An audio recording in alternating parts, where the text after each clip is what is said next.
ရာသီကပစွန်စားတဲ့ရာသီပါ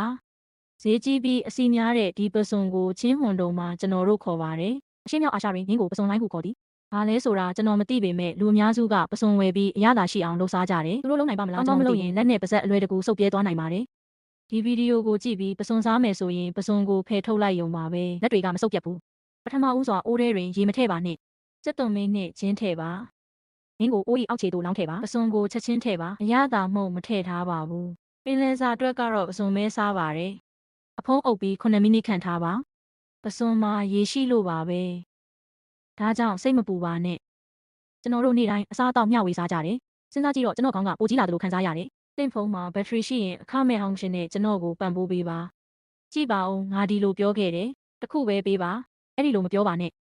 မိနစ်9အကြာမှာပစွန်တွေကျက်ပါပြီဒီနည်းနဲ့လှုပ်ထားတဲ့ပစွန်ကအသားမာပြီးအာဟာရဓာတ်တွေချို့တဲ့ပါတယ်ပစွန်စားနီးဓာတ်တစ်ချောင်းပြင်ဆင်ပါခြေထောက်အဆုံးမှနှစ်ဖက်စလုံးတို့ဖြတ်ပါပြီးမှအလဲကအခွန်ကိုဖယ်လိုက်ပါဒါကပစွန်တွေကိုဖယ်ရှားဖို့ပိုလွယ်ကူစေပါလိမ့်မယ်